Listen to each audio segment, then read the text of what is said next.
very much, Zhigang, for that nice introduction, and thanks for the invitation. It's a great pleasure to give a seminar here today to the audience in Boston. I hope you guys all weathered the snowstorm well and are staying safe and warm. Okay, I'll start sharing now.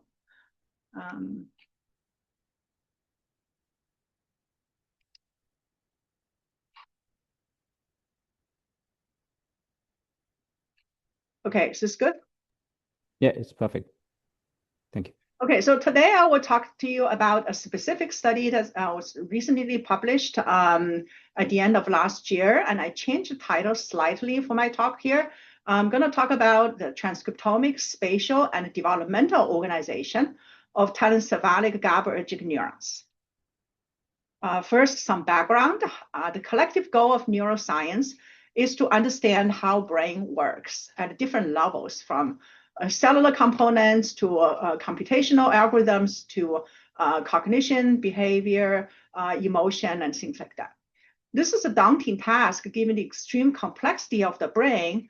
Can you see my cursor well? Yeah, we can see that. Okay, great.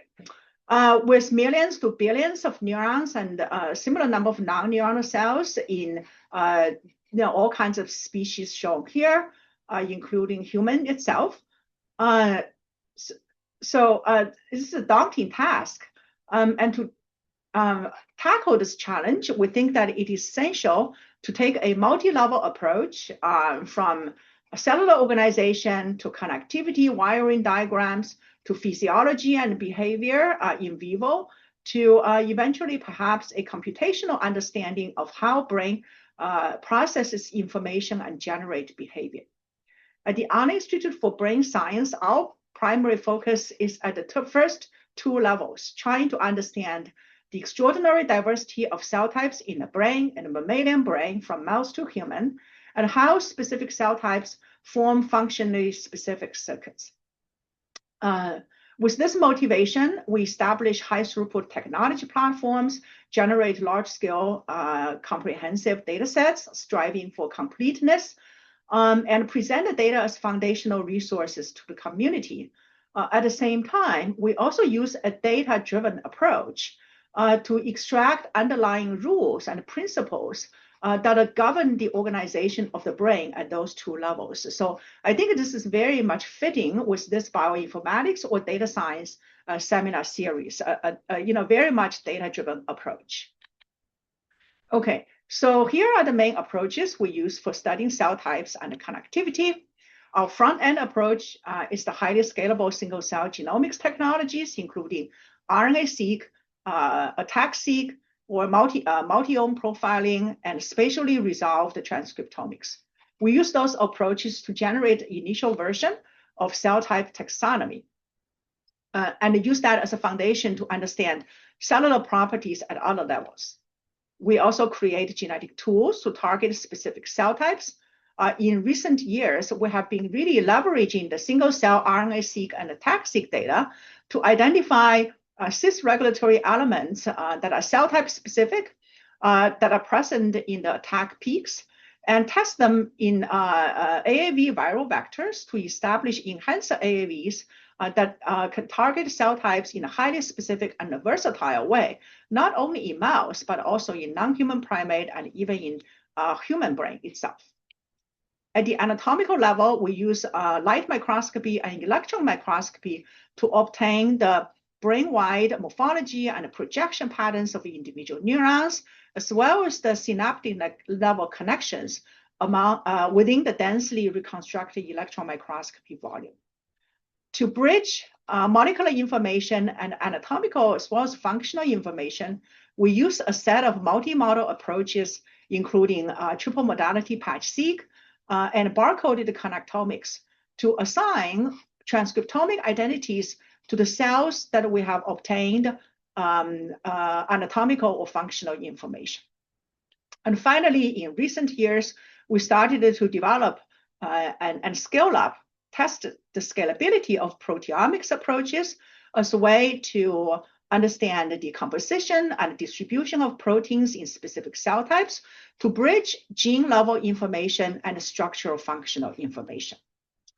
Underlying all this technology, experimental technology platforms, we also build strong computational capabilities for data management, data analysis, and especially integrative analysis and dissemination of all these large-scale data sets that we have generated. Today, my talk will be, of course, focusing on the single-cell genomics approaches. And I just wanted to quickly go over a couple of prior studies that leading up to the current study that I will tell you in more detail about. Our starting point using single-cell genomics approaches was single cortical regions. And I wanted to use this project, a collective effort from the Brain Initiative Cell Census Network, BICCN, in which we're part of, to generate this multi-model cell atlas of one cortical region, primary motor cortex, across 4 mammalian species: mouse, marmoset, macaque monkey, and human, using the approaches I told you about in the previous slide. So we created this consensus taxonomy transcriptomically, and then anchored different cellular properties onto the taxonomy. We not only generated the taxonomy, but also learned a number of rules governing the organization of cell types. And those rules are very consistent with what other studies at about the same time that have revealed. So those rules include a hierarchical organization of cell types in which cells can be described at different granularity levels from class to subclass to type or cluster. And we are able to computationally achieve multi-model integration using bridging data sets with all these different modalities. We identified coexistence of discrete and continuous variations of cellular properties. And this is really a very universal theme as we look into cell types in other brain regions as well.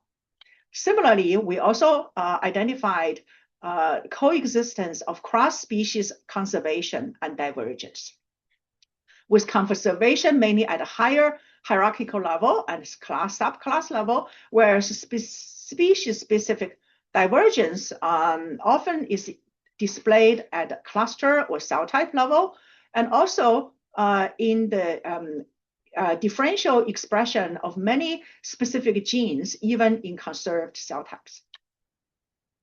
Here is another example study in which we used the patch-seq to profile thousands of GABAergic interneurons in the mouse visual cortex to define the unified cross-modality cell types called morphoelectrical transcriptomic types, or MET types.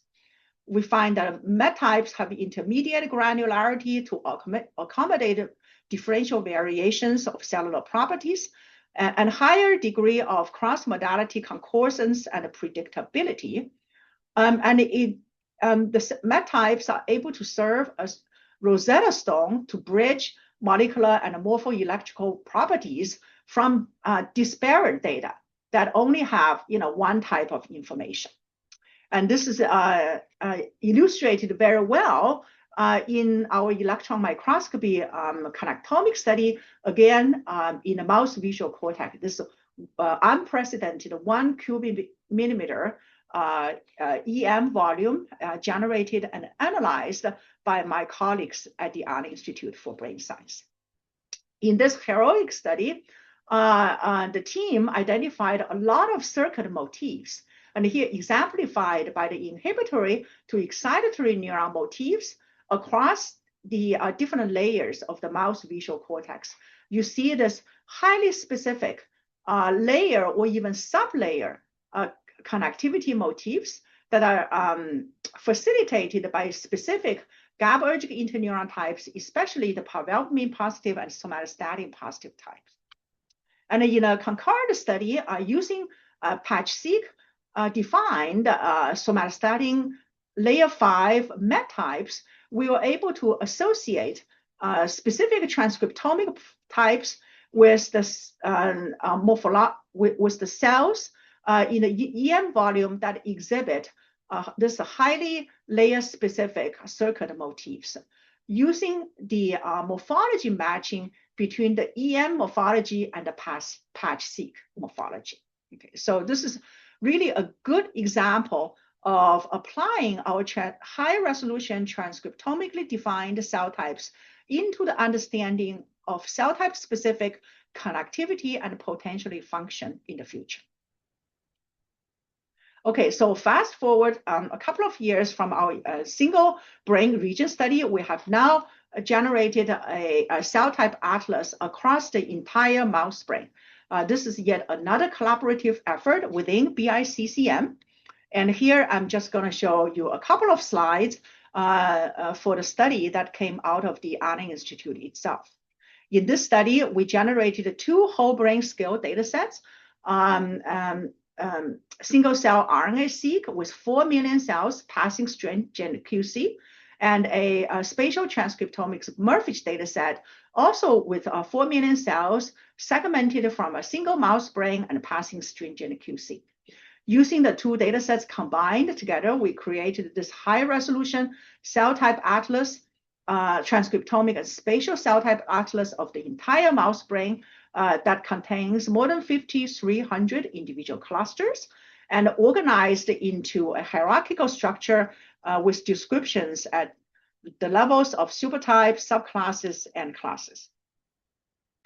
And one major finding from this study is the extraordinary diversity of the neuronal types, with 5,200 out of the 5,300 clusters being neuronal clusters, and they are very much driven by the regional specificity. By analyzing the data, we also identified a large set of gene co-expression modules, and here we show the 52 transcription factor co-expression modules covering the entire brain, defining a putative transcription factor code that defines cell types at all hierarchical levels across the whole brain, a whole adult mouse brain. And if we dive a little bit deeper into the organization of neuronal types in different major brain structures, we organized the 5,200 neuronal clusters into 6 major neighborhoods based on brain structures. And here, this slide shows the 3 of the 6 neighborhoods in the forebrain, mainly telencephalon and hypothalamus regions. And as you can see here, the extraordinary transcriptomic diversity that corresponds extremely well with the spatial specificity of the cell types that we define. And here are the other 3 neighborhoods with thalamus, and also then we go into midbrain and hindbrain glutamatergic and GABAergic domain. So another interesting finding from this more detailed study is that we find interesting dichotomy between the frontal dorsal part of the brain and the ventral posterior part of the brain. Namely that in the ventral posterior part of the brain, including hypothalamus, midbrain, and hindbrain, we observe a numerous number of small clusters that are highly located in specific brain areas, the nucleus-like brain areas. The frontal dorsal part of the brain, including cortex, thalamus, and also dorsal part, cerebellum. In those areas, we observe fewer number of clusters with a lot more cells, larger clusters for those clusters. And each of the transcriptomic clusters would occupy a much larger brain region. For example, the cortical cell types often are distributed across multiple cortical areas. And there's additional gradients within each of those larger clusters. We think this dichotomy between the dorsal part of the brain and the ventral part of the brain may reflect the differential evolutionary origins, histories of those cells, with the ventral brain being more ancient and mainly carrying out essential survival function of the organisms, and thus may be under more evolutionary constraints. Whereas the dorsal part of the brain, the cell types have evolved much more recently, and the functions are more evolved in flexible behavior, and they have evolved very fast, yet they haven't had time to resolve the distinction between different kinds of cells, types or gradients and things like that. So this is an example showing that what we learn from the adult transcriptomic profiling can teach us something about the potential developmental and evolutionary history of those cells. And I should say that the main topic of my talk will be focusing on this particular neighborhood, the subpallium GABA neighborhood, which contains all the GABAergic neuron types in the telencephaly. Okay, but before I go into that, I wanted to introduce this online platform that we have built called Allen Brain Cell Atlas, or ABC Atlas, for the whole mouse brain. In this online platform, we display the entire data sets of the single-cell RNA-seq and MERFISH to allow users to explore all the cell types I told you about, as well as the expression of all the genes in the mouse genome in those data sets. Furthermore, we have developed a computational tool called Map My Cells to help users to map their individual their own transcriptomics or spatial transcriptomics data into our reference atlas to obtain a cell type identity from the reference atlas to every single cell of the user's own data set. And as well as, along with the spatial localization of the clusters or cell types, to allow the users to compare with their own clustering result and their own analysis. Okay, so with that, I'll now talk about the specific study on the telencephalic GABAergic neuron types coming out of the subpallium GABA neighborhood. This is a very large neighborhood containing 7 classes of neurons, 52 subclasses, 284 supertypes, and more than 1,000 individual clusters. All the neuron types in this neighborhood cover the entire telencephalic structure, including both GABAergic interneurons and GABAergic projection neurons that are found in the entire cerebral cortex, as well as the cerebral nuclei. So here, for those of you who may not be very familiar with the brain anatomy, I'll just give a very basic introduction here. The telencephalon contains the cortical or the dorsal shell, the shell, or called the pallium structure, they're collectively called the cerebral cortex, that contains 4 major regions. Isocortex or neocortex is the predominant dorsal part of the cerebral cortex. In addition to isocortex, we also have all the olfactory areas, from olfactory bulb to piriform cortex and other cortical olfactory cortex, as well as the olfactory or cortical amygdala areas. And then there's the hippocampal formation that includes the hippocampus itself, as well as its associated subicular complexes and the medial and lateral entorhinal cortical areas. And then finally, the cortical subplate, which would be below the shell of isocortex. It contains structures such as claustrum and the piriform nucleus, and also all different kinds of basal and lateral amygdala areas. So cerebral nuclei would be a GABAergic dominant structure below the cerebral cortex. It mainly contains the striatum, the big structure of striatum, and the pallidum structure surrounding the striatum. In the striatum, it includes dorsal striatum, ventral striatum, and lateral septal complex, and also striatum-like amygdala nuclei, including, for example, central amygdala nucleus and medial amygdala nucleus. And finally, the pallidum region is divided up into these 4 different parts. The dorsal pallidum, including globus pallidus, external and internal segments. The ventral pallidum includes many small structures, for example,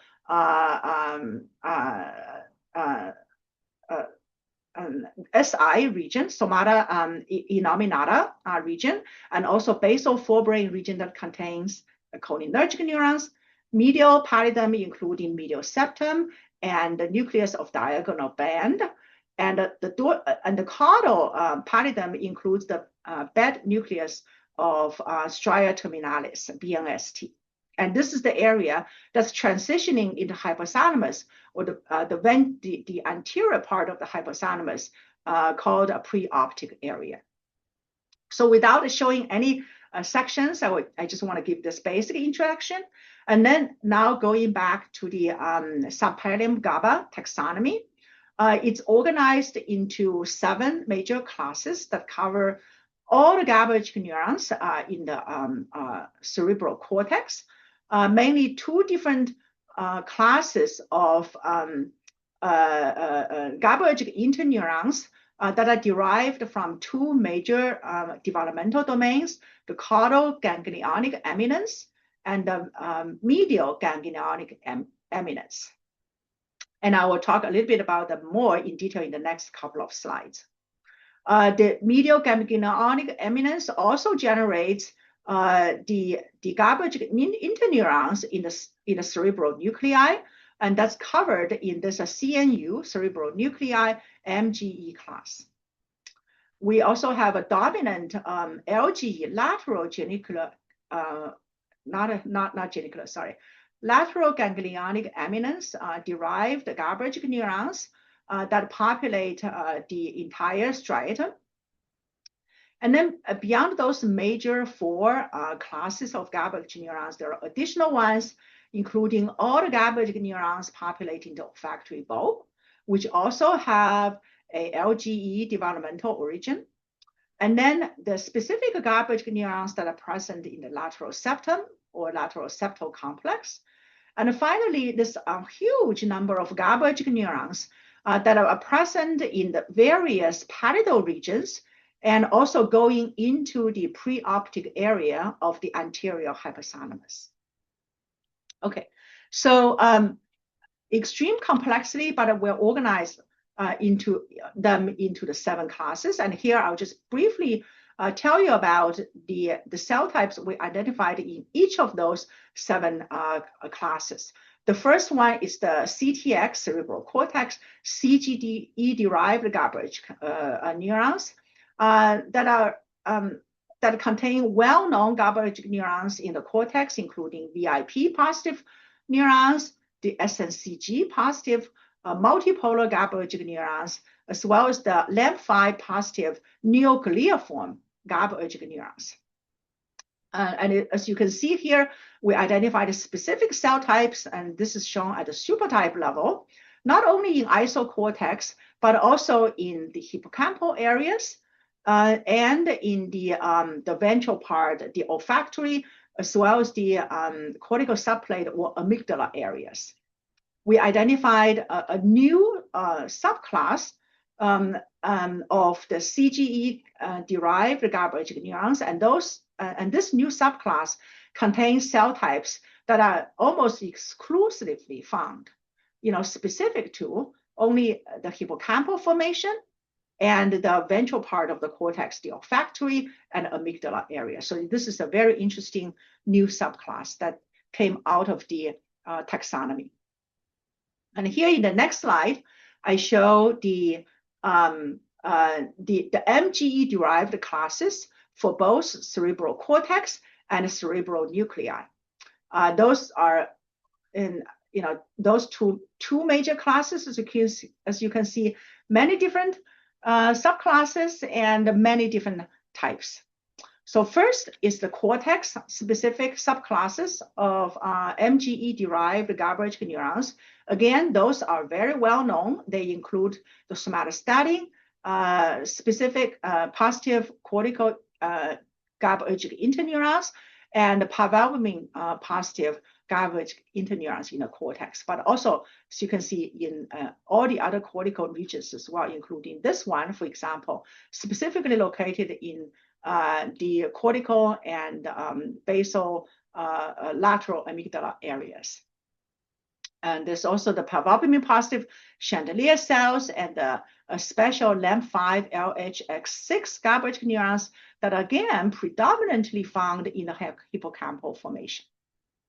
For the cerebral nuclei, we also classified many different kinds of MGE-derived GABAergic neurons. As I mentioned earlier, most of them belong to the GABAergic interneurons in the striatum, including the parvalbumin positive ones, the somatostatin positive ones, and both parvalbumin and somatostatin negative ones, shown as distinct subclasses here.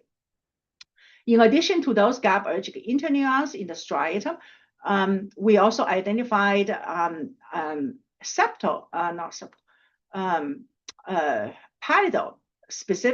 many pallidal-specific GABAergic projection neurons, including those in the medial septum, diagonal band nucleus, GPE, and other specific regions. And finally, we identified this GABAergic cholinergic subclass that contains all the basal forebrain cholinergic neurons, including cholinergic interneurons in the striatum and cholinergic projection neurons in the basal forebrain ventral pallidal areas. And then this next slide summarizes the LGE-derived GABAergic neurons populating the entire cerebral nuclei. The dominant subclasses in this class are the well-known striatum dopamine D1 and D2 receptor-expressing medium spiny neurons. And they are shown here, the D1 MSNs and D2 MS populating the entire dorsal and ventral striatum are shown here. But in addition to that, we also identified and classified, systematically classified other D1 and D2-like neurons within striatum. This includes a particular subclass that's specifically located in the ventral striatum, including both nucleus accumbens and olfactory tubercle. Another specific subclass, D1-like subclass that's specifically located in GPE, globus pallidus, external segment. And then several sparsely scattered D1-like subclasses that are referred to as eccentric MSNs that are present in the striatum areas, as well as very interestingly in this intercalated amygdala nucleus, as shown here, that are known to be important for various specific behaviors. And with this intercalated amygdala nucleus GABAergic neurons with great resemblance with the olfactory bulb neurons. So diving a little bit deeper from here, we observed, even though large populations of D1 and D2 MSNs, and we observed additional heterogeneity at the cluster level, and that's shown here. We identified multiple clusters, dozens of clusters for D1 and D2 MSNs. And if we look at the spatial organization of those clusters, we see a striking parallel organization between all the D1 clusters and the D2 clusters. We see, for example, the corresponding division between the lateral striatum and the medial striatum. And we see correspondence between D1 and D2 in the patch-specific or striosome-specific clusters, and matrix-specific clusters. We also observe specific clusters that are located in the tail of the dorsal striatum. And if we move into the ventral striatum or nucleus accumbens olfactory tubercle areas, we see even more specificity, but also highly specific spatial localization and corresponding spatial localization between D1 and D2 clusters. And this kind of studies are consistent with several previous studies showing the diversity of D1 and D2 neurons in striatum, but now we just systematically captured all of them here. For example, for the nucleus accumbens, we observed the clusters that are specifically located in the core and shell and anterior, posterior, dorsal, ventral, medial, lateral parts of the nucleus accumbens. So here just a further example of showing some striking parallel pairs of the D1 and D2 clusters that are located in specific regions, spatial locations of the striatum. And then we proceeded with finding gene modules, gene gradient, gene expression modules that may be underlying this spatial organization. And here we show two example gene modules, the light blue one and the dark blue or purple ones, which shows opposite gradient expression across a whole series of D1 and D2 clusters. And you see the striking concordant spatial gradients between D1 and D2 clusters of those two same gene modules. And the opposite gradients of those two modules are shown here. And basically they go from dorsolateral to ventral medial orientation in both directions, suggesting that it's the gene expression patterns and gradient gene expression patterns underlie the spatial organization of the many clusters that we identified in D1 and D2 MSNs. Okay, so now I move on to, I told you already about 4 major GABAergic classes, and then I'll just quickly go over the other 3 major classes. And this first one is all the GABAergic neuron types, as well as the immature or adult neurogenesis GABAergic neuron types that are found in olfactory bulb, that are organized in a layer-specific manner, which I'm not showing you here. And this shows a large number of clusters that are cell types, here shown at supertype and subclass level, that are highly intertwined and complex within the lateral septal complex. And finally, this is really gigantic class of cell types at different levels that covers the entire, the other parts of the pallidum and pre-optic hypothalamus region. So interestingly, we also observed other kind of specific cell type gradient and distribution patterns. I give you 2 examples here.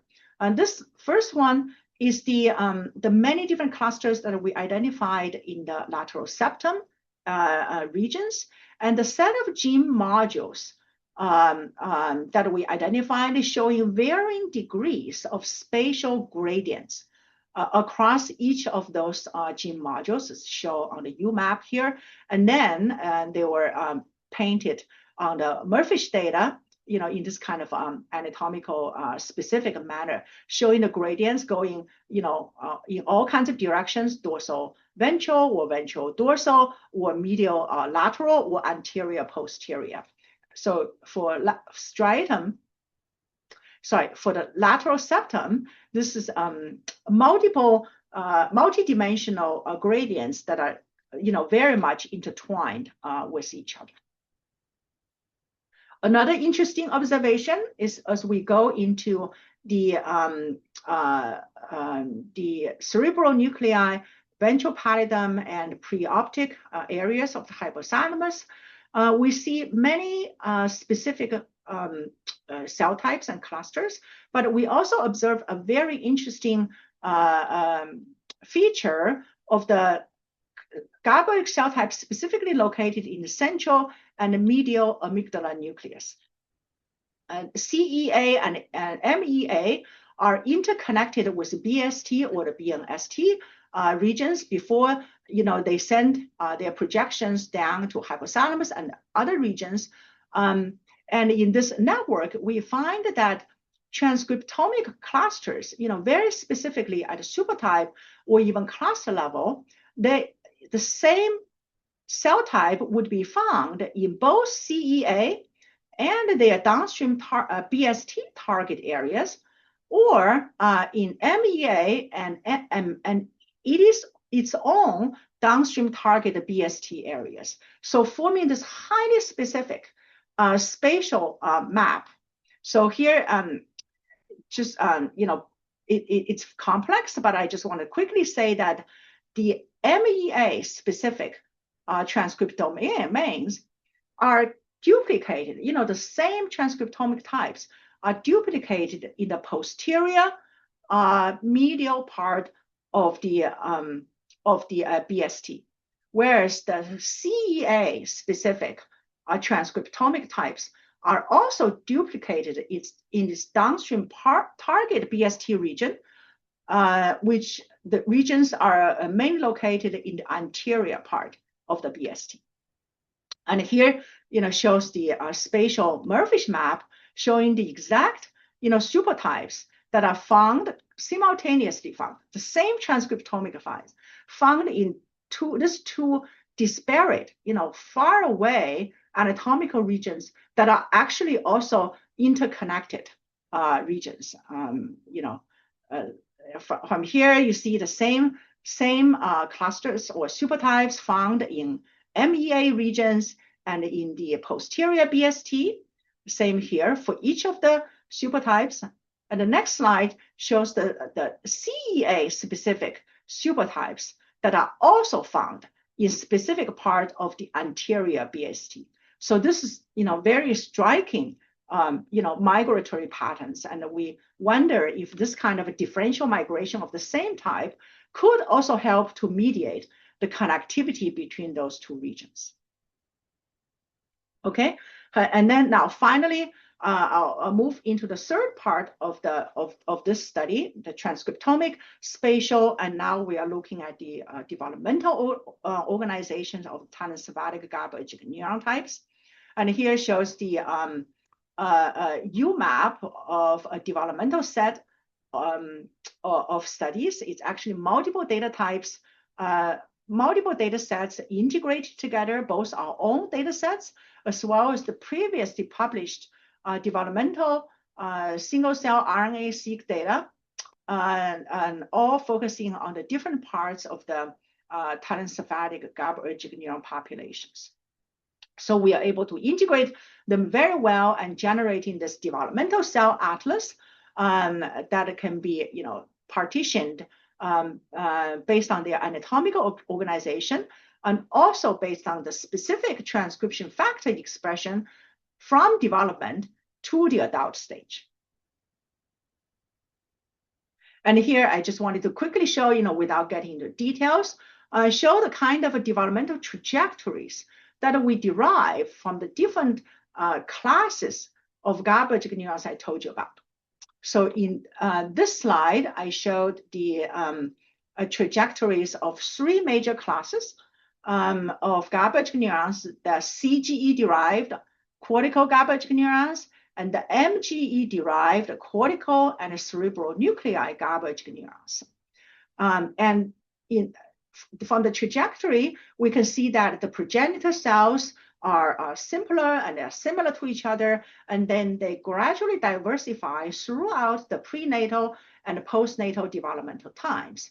If you pay attention to this perinatal time, which is kind of the, at around P0, you see there right here in all these major trajectory branches, and we see extensive, we see the emergence of many clusters postnatally, compared to prenatal trajectories, suggesting that there's extensive differentiation happening postnatally.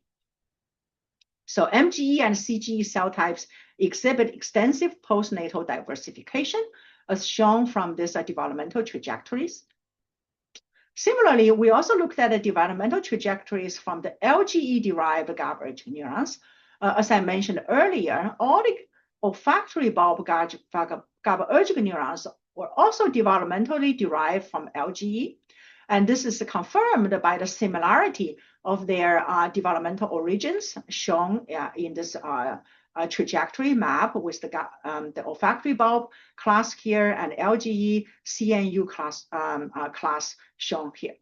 There's also an interesting intersection point, as I mentioned earlier, between intercalated amygdala nucleus and some adult neurogenesis olfactory bulb neurons, suggesting a potential interesting neurogenic niche here. And then if we look at specifically only the LGE-derived cerebral nuclei GABAergic neurons, as I mentioned to you before, the dominant D1 and D2 MSNs, as well as the additional eccentric MSNs, which is shown in this UMAP and shown in this constellation diagram with the developmental trajectory shown here. Again, we observed interesting diversification postnatally, similar to what I showed for the MGE and the CGE-derived GABAergic neurons in the previous slide. In addition to this diversification, we also observed an interesting convergence between, at the gene expression level, between the D1 and D2 MSNs in the striatum. If we calculate, and this is shown by calculating the transcriptomic distance for each of the D1 or D2 clusters compared to their closest neighbors on the other side.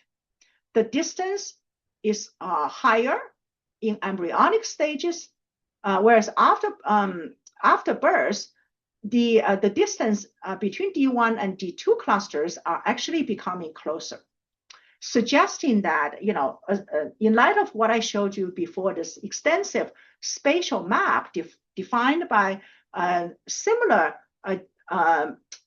the shared gradient gene modules, suggesting that there is this common spatial plan that is emerging during the postnatal time.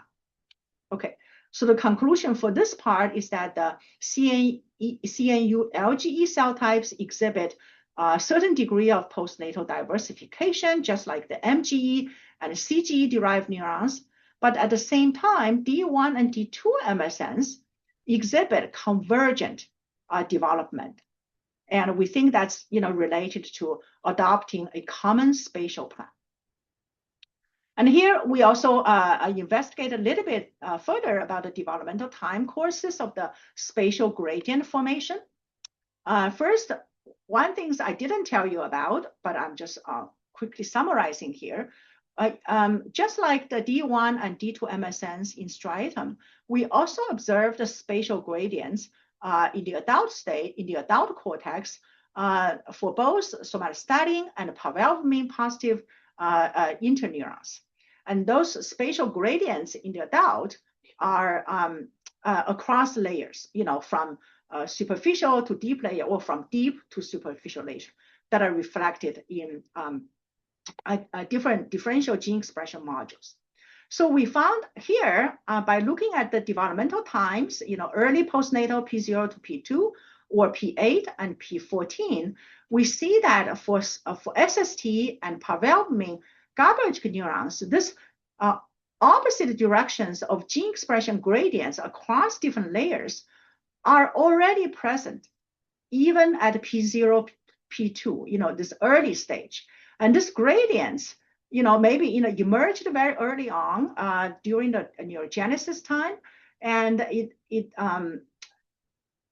stayed same. You see, it stayed same throughout the entire postnatal developmental time. So the gradients emerged early for the cortical GABAergic interneurons. The D1 and D2 neurons, on the other hand, they don't show obvious gradients for the same genes at early postnatal times, and this spatial gradients really emerge during postnatal development. Okay, so the last slide of this part, we also looked at the developmental trajectories of the huge number of neuronal types at the ventral pallidum, continuing into the anterior hypothalamus pre-optic areas. And this, all these times, and with developmental time points are showing in this UMAP that appears very, very messy. Okay, so this is the mainly CNU HYIA GABAergic neuron types within this one class, as well as the lateral septum GABAergic neurons, shown together here, with many, many subclasses and clusters, highly complex. And what we observed is a very different picture from what I showed you in the cortical and striatal GABAergic neurons in terms of their developmental trajectories. Which is that you don't see this kind of a gradual change, gradual diversification. You see this abrupt transition from the embryonic stage, progenitor population, to this later stage neuronal immature, as well as mature neuronal populations that are all mixed together. So this gives us an initial, we don't fully understand the process yet because we still don't have enough data, and we're generating more data now, but it's obvious to us, and this is also consistent with a study published from Catherine Dulack's lab, showing exactly the same kind of result using their own independent data set. It shows that the CNU HYA cell types, this large number of cell types, they appear to emerge in a burst between E14.5 and E16.5, this, accounting for this abrupt transition. And then with cell identities, neuronal type identities emerging right after E16.5 that are now intermingled with the adult stage neurons at the same time, and they really don't change much anymore in the postnatal developmental periods. Catherine Dulack's lab identified some very interesting subtle changes in postnatal times that may be correlated with sensory input reaching those areas, whereas we did not study that in detail in our study. Okay, so I'm finishing up the discussion of the telencephalic GABAergic neurons. I'll quickly just introduce to you another companion study we published at the same time that dive a little bit deeper into cell type development. So very quickly, this is another study that looking at the mouse visual cortex development and all the cell types within the mouse visual cortex through a much denser temporal profiling for the entire prenatal and postnatal developmental periods that covers many different developmental events as shown here. And we derived this highly detailed visual cortex developmental cell type atlas as shown in this UMAP here, colored by different metadata. And I just wanted to point you to this specific time point again, the perinatal time point that's shown right here in this overall UMAP. And as you can see here, again, we observe extensive transcriptomic diversification of all the visual cortex neurons after birth compared to the neurogenesis phase before birth. And here we again computationally derive the developmental trajectories of all, as much as possible, all the clusters identified in the adult stage. We, back propagated them through development to obtain those trajectory trees. For all the excitatory glutamatergic neurons in the cortex, as well as the MGE-derived and CGE-derived GABAergic neurons, as I told you about earlier. And we can see that this is the trajectory for all the non-neuronal cell types. And the trajectories for them are much simpler, and they don't show this in extensive diversification. So developmental trajectories reveal continuous cell type diversification, neurogenesis, gliogenesis, and early post-mitotic maturation give rise to all the cell classes and subclasses that we define. However, more refined neuronal types emerge at different stages of postnatal development, coinciding with the circuit development, circuit assembly, and circuit remodeling in conjunction with sensory inputs. All those processes with the diversification happening at early postnatal days, at eye-opening stage, and at the onset of critical period, which is very late, P21 and beyond. So here, just wanted to show, again, going back to GABAergic neurons in the cortex, especially the parvalbumin and somatostatin types, their trajectories, and the correspondence of the developmental trajectories with the MET types, patch-seq MET types that we defined independently.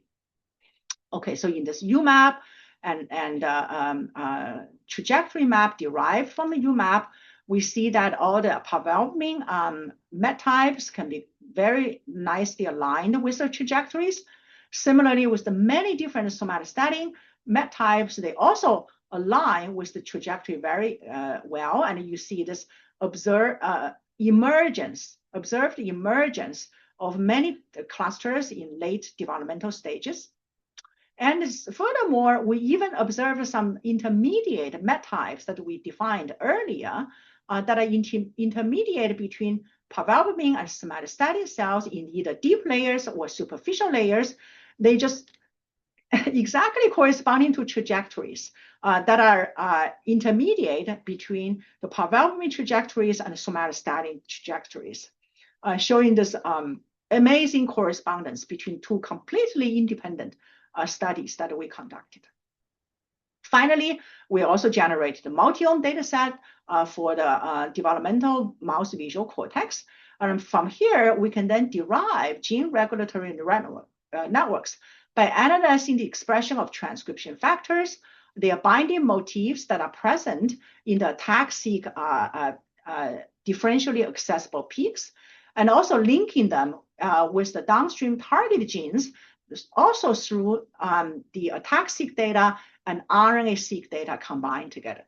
So we do that by showing this kind of a corresponding map between peak modules, transcription factor motifs within those peak modules, and the best match transcription factor genes corresponding to the cell type and temporally specific peak modules.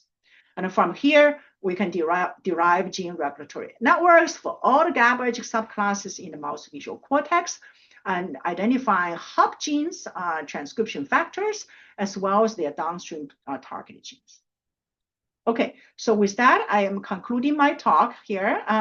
Just want to give you a quick summary. I don't need to go into the details. So this is our summaries about what we find in the whole mouse brain cell type taxonomy. And here we find for the telencephalic GABAergic neurons, we find that extensive regional specificity, diversity, long range migration and dispersion, and also this extensive postnatal diversification for cortical and striatal GABAergic neurons, and the very different patterns of development of the pallidal and preoptic GABAergic neurons appear in a burst during embryonic stage. And finally, for the developmental atlas, we see this continuous cell type diversification that coinciding with postnatal neuronal maturation and circuit assembly, especially reflected in somatostatin and parvalbumin neurons. And we also identify cell type specific and temporally resolved gene regulatory networks. Here, as the people, I wanted to acknowledge, a very large team of scientists across different disciplines working together, and especially the scientists, the investigators shown here that have contributed to the work, especially Cindy Van Velzeven, leading the telencephalic GABAergic neuron study, Zeng leading the whole mouse brain study, Michael Konst leading the spatial transcriptomic study, Yuan Gao leading the mouse visual cortex study, and Basoka is the overall leader and manager of all these different projects. And thank everyone at the Art Institute in making this kind of collective efforts happen, people involved in specific projects I told you about. And thanks for your attention. And I'll stop sharing now so I can see you guys. Thank you. Thank you very much, Hongkui, for the wonderful talk. Any question in the audience? Maybe I can start the first one. Yeah, it is so striking to see the developmental trajectory is not linear. It seems like this postnatal period is particularly striking. I wonder if you have any speculation what drive that. Do you think that could be mediated by those epigenetic mechanism?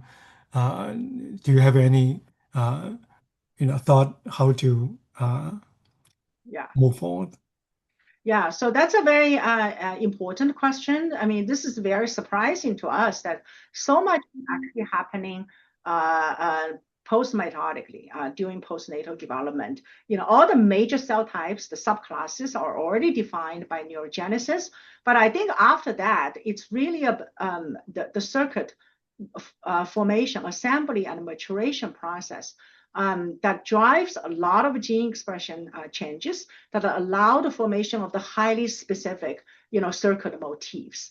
I think it's going to be a combination of genetic programming and environmental input, sensory input, and maybe not even sensory input. It's really just driven by cell-cell interactions, right? So you have activities, synaptic activities, the neurons influence each other, and it's all kind of sorted out, right? From just like individual cells into this highly specific circuits. It's being sorted out through the interactions and through the genetic programming. So I don't know the answer. I think those two are probably interacting with each other, and maybe everything is genetically programmed. It's really genetically programmed to turn on specific genes at a specific time to form very specific connections, and also to enable, very specific physiological properties to emerge. Yeah. Larry Benoist, do you have a Larry? Can you? Yeah. Great. So this was a wonderful talk, really just a real tour de force.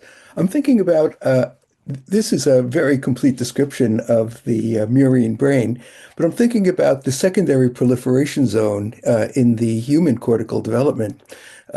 Is anything known about whether similar cell types are then produced and whether similar inhibitory neurons come into play, or are there similar ones as in the that we see in, for example, in the mouse cortex?